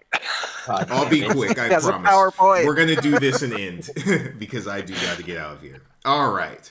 Question, fellas. What date was the Battle of Solomon? This is a few episodes ago during was the episode just called the Battle of Solomon, episode 35? I don't know, man. Easter Sunday. Any guesses? Yeah, the Glory of Solomon was 34. 34. All right. That was Mobile Suit Gundam. That Battle of Solomon took place December 24th, 0079. When does the 1 year war end? We know this war ends in Federation victory. We watched the 8th MS team. But what is the end date of the 1 year war? Any guesses? It started January 3rd, 0079. Does it end on Jan 6? December 31st. Close. Both of you were very close. January 1st, 0080. 80. Which means God damn it. we are counting in a matter of days before this war ends. These last few episodes have been happening days at a time. Solomon was taken days before the war ends here, and whatever happens. That's kind of a tight time frame, right? Does it feel like a set of episodes here is missing? Something that like explains Oh boy. what new types are? Or Really? or give some more context here? Like there's a whole arc involving new types in the Psychomu and a bunch of other things? Let me introduce. Like you're gonna show us something that has to deal with all these questions? I'll let you know right now there is no missing episodes literally. But let's tune in, and we're going to actually show this on my screen, to a little something I like to call the 52 episode rule. Can everyone see my screen all good? Yeah. Yeah. All right, Yeah, I'll I'm be here. fast. Hey, I'm Miles Ross. I enjoy doing presentations. It's my Gundam podcast. I can do what I want to do. So, syndicated TV on internationally has something called the 100 episode rule. So there are 365 days in a year. There are 52 weeks in a year. At 100 episodes, you can run about an episode a week for every week of the year without having to restart your series. And what syndication is when you have a show that airs on a network and you basically rent it out or lease it out to another network to air its episodes on. Most famous example being American Dad, or at least the example I like to think about. It was a Fox show that moved / syndicated a bit of its episodes to TBS. It is airing old episodes on TBS, Cartoon Network, Comedy Central, whatever. I don't think Comedy Central. It is now going back to Fox. But once you hit 100 episodes, you can air new episodes on your current network and make some extra money on the side, syndicating episodes to other networks. Everyone still with me? Yup. Cool. Yeah. So, similarly, animated shows have something called the 52 episode rule. There's about 52 weeks in the year, which means if you get to 52 episodes on your current network or another one, you can air about one episode a week. This is typically for kid shows and animation. It is globally soft adopted, but usually when you make a TV show, if you're going to stop at a point, you stop at about 52 episodes. Or you do multiples of 52, so 26 or 13 episode seasons. 13 episode seasons is about what's normal for TV shows nowadays. Think The Legend of Korra or Avatar or whatever. But it became kind of the natural limit point, ending point for everything that's not SpongeBob, The Simpsons, or Naruto, anything shonen. It's also sometimes known as the 65 episode rule, which is 3 seasons plus maybe another 13 episode season if you're lucky. It varies, but always multiples of 52. So 13, 26, 52. So one episode every 4 weeks, a few every 2 weeks, one every week, right? Great examples: Gundam Contemporary, 1974's Getter-Robo. 51 episodes, just short of that number. Mazinger Z, was this 2003 series? I forget which one.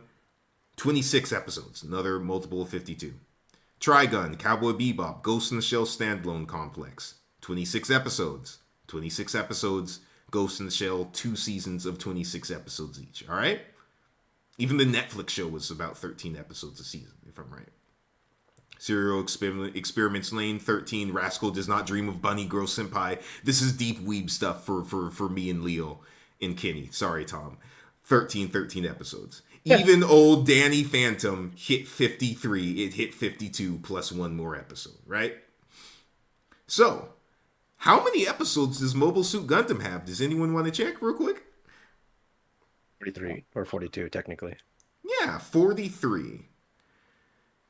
That's a weird number. Why does Gundam have 43 episodes, guys?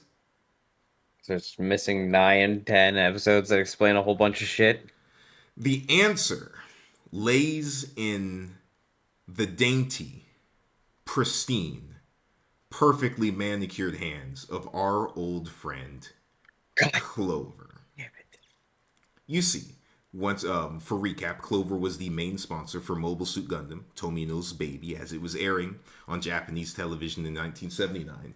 And Clover was a toy manufacturer trying to sell this thing. And for some reason, this toy was not selling well. For some reason, kids did not want that piece of junk. Now, it got so bad, and especially to the point that they brought Char back to the show, which, if you remember, good old Clover didn't like. Clover pulls funding for Mobile Suit Gundam. And Sunrise, being held to carry the checkbook, decides, it's good. We are going to cut the show down from 52 episodes to 39. Tomino and his crew start panicking, and they manage to negotiate a deal where they can finish the show with 43 episodes, minus one if you count the missing episode, which we'll get to one day. But that's how they saved the show. But the show was supposed to end at episode 39/38, depending on whether you're in Japan or America. As you can tell, this was not very good on Mr. Tomino. You can see he's a very big smiling boy there. He is not so much of a smiling boy here as he got up in age. Sometimes it is attributed to the reason to which he went bald and lost his hair, the stress of having to recover for, what would that be, a few more weeks of episodes. And famously, we get the interview question, would you still become a director of motion pictures, which is what he wanted to be, into which Tomino says, of course, if I had a choice, I would rather direct motion pictures than anime. I hate anime. Which, of course, nicely lands us on this perfect graph of hating anime, wants to make movies, hates anime, doesn't want to make anime or movies, loves anime, wants to make movies, loves anime, and doesn't or didn't want to make movies. Hi! Moreover, technically, the show was supposed to end with episode 38. It is my theory that it was actually supposed to end at 35, not as it was reported to be episode 38/39. That would be the Big Zam's Last Stand, Slager's death episode. That's why we got, if you guys notice, I was asking about this, why we got this weird, like, music number epilogue going into the credits, and things felt weird and finale-esque, even though that wasn't the finale. Because You know what? Yeah. Go No, on. this is your Firefly out of gas episode. Yep. Ah, Yep. Moreover, this is actually the opposite situation of a show me and Kenny know well, which is Nadia's Secret of Blue Oh, dear Water. Lord. Yeah. Which was intended to run for 26 episodes, going along with our 52 episode rule. But Hideaki Anno, yes, the Evangelion creator, got screwed over by a producer and went behind their back and sought out sponsors basically for the show to extend its length artificially, which became tragic. Anno leaves the show at one point. He comes back and wraps it up at the end. It's kind of a mess from that point on. But from that depression, Anno would go and create what is often considered his masterwork, Neon Genesis Evangelion. But to end off, this show would have ended here, as we currently understand it, with this weird Chhallia Bull episode and these branches of 3 episodes, which explain kind of what new types are, kind of what they aren't. But hey, the show wasn't selling enough toys. It is a masterpiece, the story, anyways, and the story has been done. And that is the end of our story of why Mobile Suit Gundam has 43 episodes instead of 52, like most things do. Any questions here before we go and wrap up? Comments, anything? really wish you could have got those extra 10 episodes. I feel like that would have helped explain things. Do you feel like you could go for another 10 episodes of just them floating in space, though? Part of me feels like this works, but... I mean, I'd rather have more seasons of Firefly. All right. You mentioned the gas Yeah. episode of Firefly, right? You want to explain that real quick? Yeah, out of gas. Out of gas is the episode. War Buddy ships himself, his body to Mal and them. The end of it is the funeral for that guy, and in a way, it is the funeral for the show. In that, at that point, all of the cast and crew had been told that the show had been canceled. They had already written out what they were going to do, but they hadn't shot it yet. But that was kind of their moment for everyone to get the news and to grieve the show. And it has that same feel of that "Spread Your Wings and Fly" whatever song. I personally would Of not just- have liked if the last thing we had was Slager's death. But hey, I'm happy we got the 43, 42 we got. All right, gentlemen. I'm not sure if you're looking at that episodes page. 39, 40, 41, and 42. We are nearing our final four. I'm going to make an executive decision and have us just watch 3 for right now and leave that 42nd episode for one final episode. You'll see what I'm doing.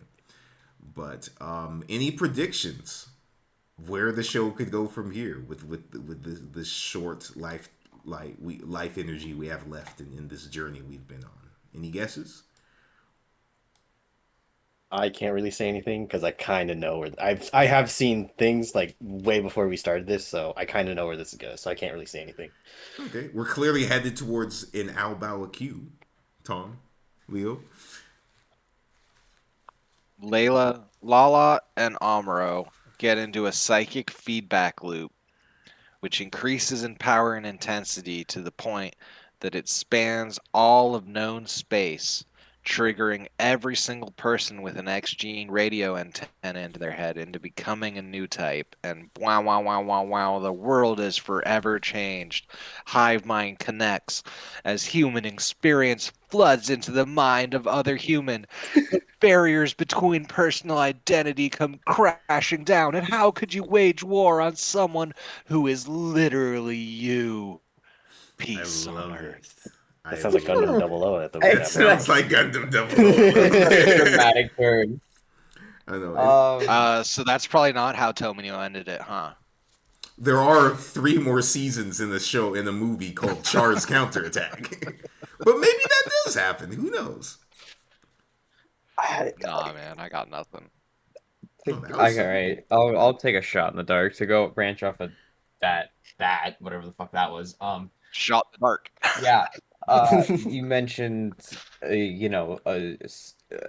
these new types popping up all everywhere because of Lala and Amuro. I do kind of agree with that, and that it's going to cause this Gundam fucking cicatrix maledictum, and just a bunch of rampant new types are just going to start popping up all over the place, and heads are going to start popping up all over the place.